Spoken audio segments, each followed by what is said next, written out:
This is Cheryl Manley from Sharing Love of Paper. I'm so glad you could join me for another card making class today. Today's class is a review about creating backgrounds. We've only used a couple of techniques so far in class, so I'll add a third, a new one at the end. Along the way, you'll see some tricks that I use in my card making.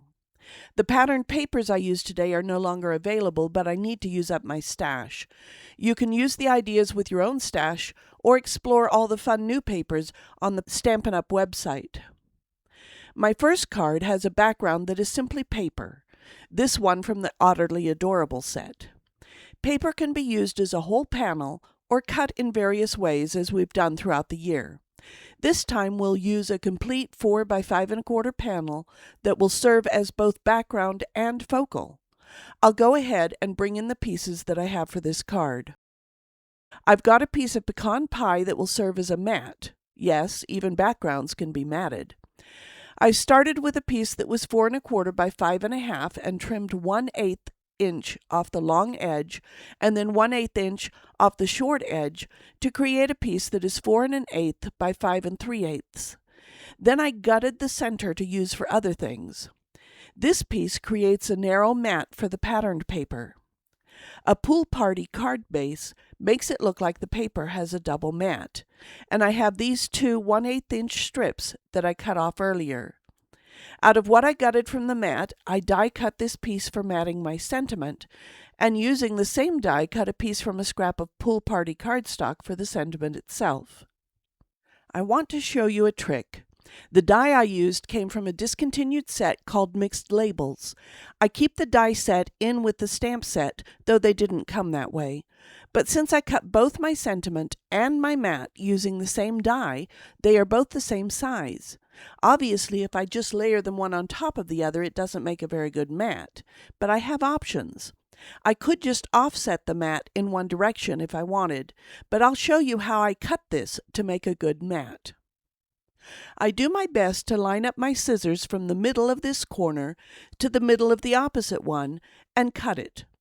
Then I fit the pieces back together and hold them that way while I cut the opposite corners. Or I guess in this case I should say indentations, because the corner was cut off by the die. Anyway, this gives me 4 pieces. Then I'll glue these to the back of my sentiment. I'll just show you by bringing in my glue and attaching them here.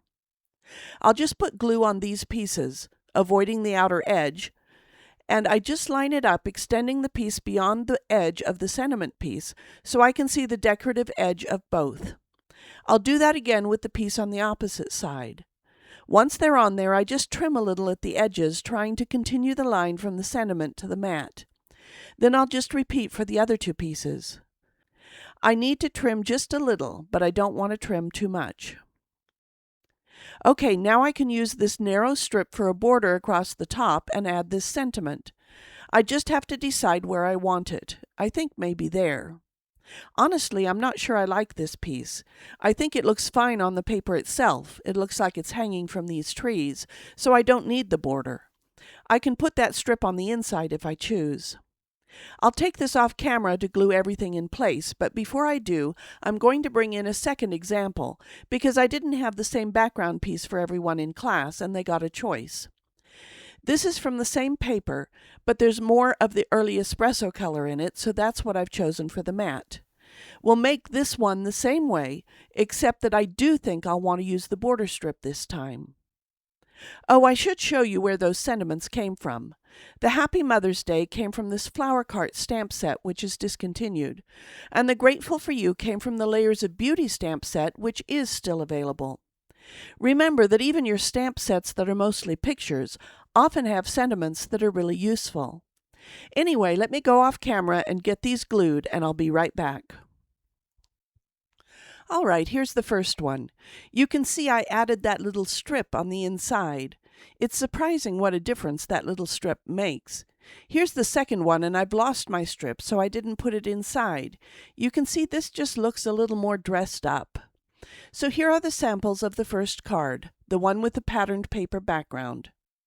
Next up is an embossed background. Sometimes we combine embossing with patterned paper, but today we'll just use an embossed piece for the background. There are lots of options we could have used for this card. Let me just bring in these pieces. We're going to be using this pineapple cut from the discontinued fruit salad paper set for our focal. So we could have used this crushed curry cardstock for the background, or we could have used pecan pie. Any would look good, but I decided to go with crumb cake and ink it with pecan pie. So that will be the background. The embossing folder I used is called Turtle Textures. To me, it looked a little like the texture of the pineapple, so I decided to use it, thinking a bit outside the box. I actually used 2 embossing folders for this card. For this piece, which will mat the pineapple, I used the back side of the discontinued Cane Weave 3D embossing folder. I don't know if you can see this side shows the cane weave and this is the back side, which once again I thought was a little reminiscent of the pineapple texture. So I went ahead and cut this piece of very vanilla cardstock, which is what I used for my card base. I cut it using a die from Countryside Corners before using the embossing folder and inking it. I also have a piece of pecan pie cardstock for a second mat. Here again, I have a couple of choices. I could just leave it like this and have that as my focal, or I could glue it on and fussy cut a narrow border.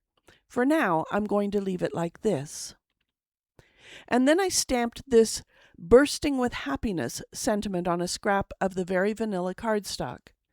Remember I said to think about your other stamp sets. This is an older one called Market Goodness. The phrase "bursting with happiness" makes me think of the juice of a pineapple. And then I'll mat it on a scrap of pecan pie cardstock.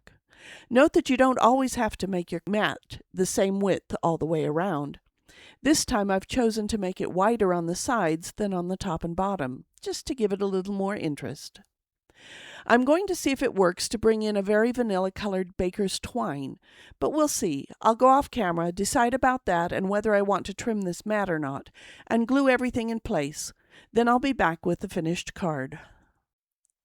Okay, before I glued the pineapple on the card, I wanted to show you something. And I also wanted to show you that I added a few Riverside irregular pearls to these 2 cards, just to add a little interest. Anyway, for the pineapple, I cut a piece of very vanilla baker's twine, and I'm just going to tie it, trying to center it here. I'm going to tie first a half knot. You see I slipped it in among those leaves there. So first a half knot, then I'm going to tie a bow. So there's my pineapple, and I'm going to add it with mini Stampin' Dimensionals.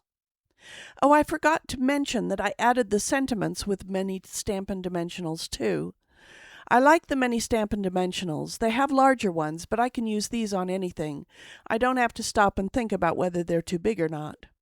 So I'm just going to go ahead and pull off the backing paper from these. And there I have my Bursting with Happiness pineapple. It's really surprising what a little bit of pearls or twine can do for a card.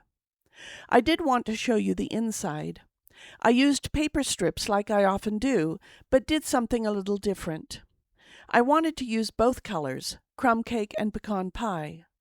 Oh, did I talk about how I inked the top of this embossing background using my foam applicator tool, and then inked the edges? I did the same with this one. So anyway, I inked the edges of this crumb cake strip because I thought it tied into the front a little better that way. And then you can see I crossed them instead of just lining them up one beside the other. It's different and gives a little different flavor. So that's card number 2. So far we've made backgrounds from patterned paper and backgrounds that were embossed. There are lots of other options. This last card will showcase one of those. The background for our 3rd card is one that will be created with decorative masks. Previously, we've used masks for focals, but this time we'll use them to create a background. This is mask number 1, and I've got some Lemon Lolly ink. Let me get some scratch paper here to make sure my blending brush doesn't have too much ink on it. I don't want it going on too dark. I'll speed up the video quite a bit so you can see what I'm doing but not sit through the process in real time. But I do want to get all the areas covered. There's my first layer, just a real light yellow. I don't know how this will turn out. I've had these masks for a while but never used them before. I'll experiment by making several samples before deciding which I'll use for this card. I'll remove this mask and add mask number 2. I've got this so I can line up my mask each time with this line and the notch centered on this line. This time I'll bring in some Daffodil Delight. Once again, though I want it dark, I don't want to make it too dark. I do want to see a difference, so I'll just keep bringing in more ink until it's a bit darker. I'll hit it on the edge of the mask to make sure I don't get a big blob of ink, and then I can blend that ink in from the edge. I'm using one of the small blending brushes. They come in two sizes, blending brushes and small blending brushes. I have a set of the larger blending brushes, but found they often were too big to get into smaller spaces. They work great for larger areas, and you can apply ink a little faster, but I've decided I prefer the small blending brushes because they'll work for everything. I have one for yellows, one for pinks and purples, one for greens, etc. So there's my Daffodil Delight layer. I don't know if the Lemon Lolly layer is even that visible. That's part of what I'm learning as I play with these. I'll go ahead and put on mask number 3, and what ink will I use? You know what? I'm not sure I'll use this layer. We don't have to use every layer just because they come together in a set. I think I'll skip this one and move on to mask number 4. By the way, I do have my paper taped to my glass mat, so it stays put as I change masks. I'll bring in mask number 4 and get it lined up. It's hard to see, but the numbers are just below the notch on each mask. I'll go ahead and put my magnets back. You can always use tape to hold it if you don't have a magnetic mat. And now I think I'll use pumpkin pie ink. I'm just experimenting. I've pulled 3 pieces of basic white, and I figure I'll try 3 different combinations and then decide what I want to use for my card. Obviously, this is the most time-consuming of the backgrounds we've looked at so far, but it is kind of fun. It's interesting. I had expected this ink to look darker. I'm surprised that it's as light as it is. It's probably because it's blending with yellow behind. I could let the ink dry between applications to avoid that, but I don't want to take the time right now. I'm going to do one more, and I'm going to try to decide whether I want to bring in green or brown. I'm going to be using this for the focal. Oh, I like that. I think I'll use brown. I don't really have a blending brush for browns. This one is really for reds, but I'll try it. I need to bring in this last mask, number 5. I'll get it lined up, and now I'll bring in my early espresso ink. This mask has lots of tiny holes, and I want them quite dark, so I need to work a bit harder to get the ink through these tiny dots and get it as dark as I want. The first hit from the ink pad brings in a pretty good color, but it soon is much lighter than I want, so I'll be using a lot more ink on this one. There's a lot of ink on the mask, but it doesn't want to go into the holes as well since they're so tiny. All right, there's that. So let's look and see what we've got. I kind of like it, but I think I actually could have used a little lighter on that brown. But I do like it. There's option 1. I'll set it aside to dry and bring in my next one. I need to grab a paper towel to clean up the ink. So I'll go ahead and line this up on my mat. There's a mark for an A2 sized card, so I just line it up with that. Okay, that's taped in place. Now I need to go rinse off my masks, and I'll be right back. I just ran cool water over my stencils to remove the ink, then patted them dry on a towel, and now I'm ready to start my next experiment. I'm starting with mask number 2. Last time I used numbers 1, 2, 4, and 5. This time I've decided to use numbers 2, 3, and 5, and that's all, and we'll see how that works. This time I'll work with oranges and green. I'll start with peach pie, which is, I'll make sure I have this blending brush pretty clean. Peach pie is one of the in colors for 2024 to 2026, which means it will be discontinued when the new catalog comes out in May, so it soon may not be available. I particularly like this color of cardstock to use with the Made with Sweetness dies for making die-cut peach slices. I've got several other projects lined up first, but I can't wait to show you a scrapbook page made using those peach slices.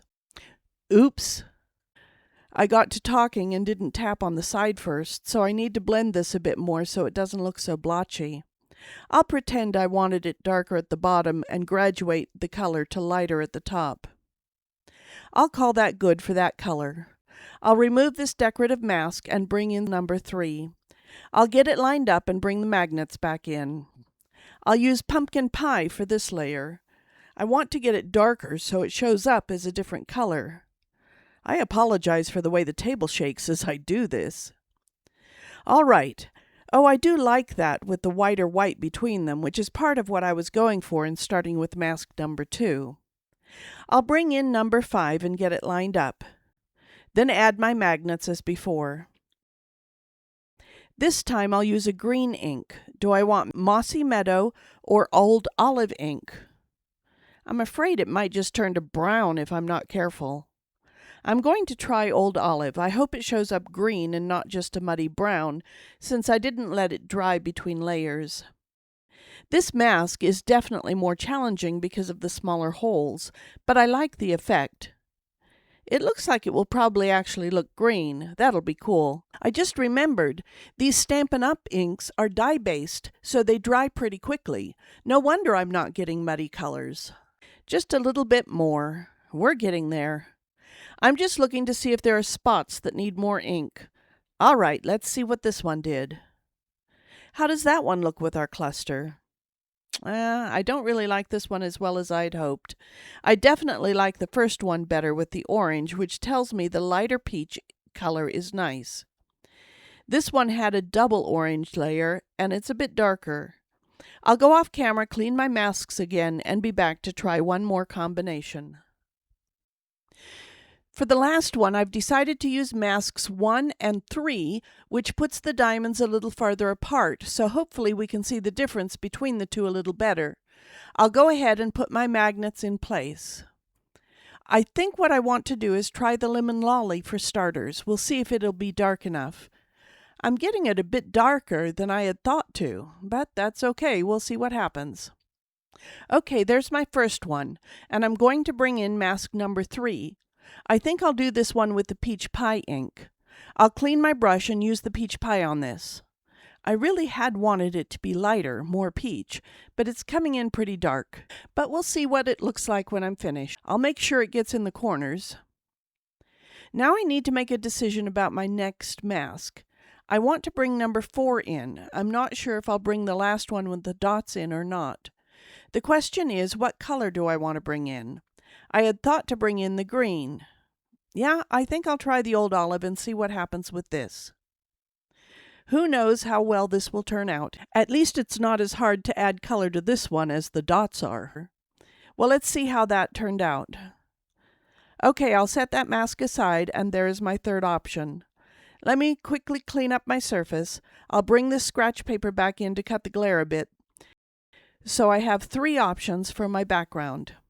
I'll just bring in my orange cluster and see how it looks on each. There's that, and that. Right away, this is not my favorite for use with these oranges. Either of these would work, but I'm leaning toward this one. So this is the one I'll use for my card. I'll set these aside and use them for something else, and I'll find the rest of my supplies for this card, and I'll be back.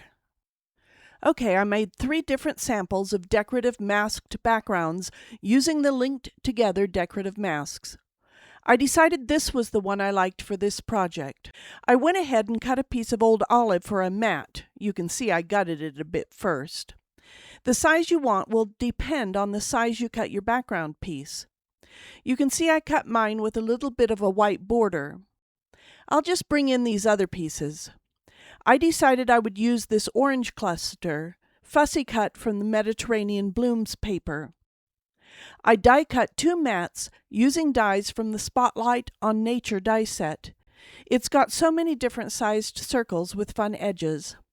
This time I used one with an eyelet style edge that was just a little smaller than 4 inches to cut a mat from Old Olive cardstock, and the next size down die to cut one from basic white. It took me a little while to figure out how I wanted to do this. I didn't want the orange cluster just hanging from nowhere. I finally decided to take a small piece of this mossy meadow and gold ribbon and just tie a half knot that I'll add here to sort of anchor this cluster. Then I wondered about a sentiment. I finally decided to just create a little tag that would nestle into the cluster. I stamped this using this little "For You" sentiment from the Beautiful Butterflies set. And the dies for Layers of Beauty had this little cutting die.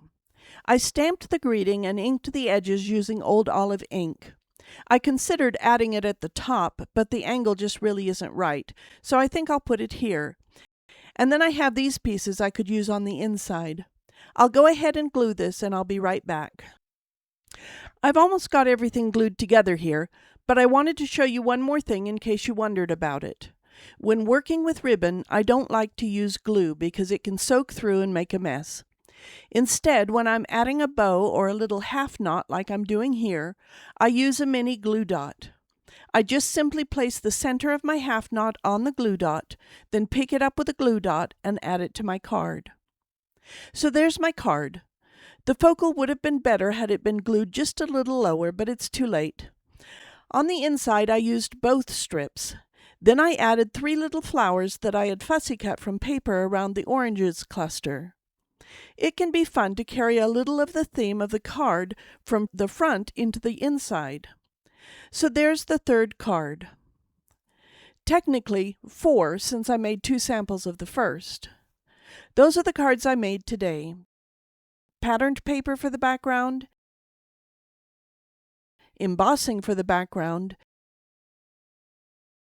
and decorative masks for the background. I do hope you've enjoyed this video class. As always, as an independent Stampin' Up! Demonstrator, I'd love to have you choose me, Cheryl Manley, as demonstrator when you make purchases from Stampin' Up! I would earn a small commission on any purchases you make, but that would not affect your price. If you click that thumbs up and leave me a comment and subscribe to my channel if you haven't already done so, you'll make my day. Have a great one.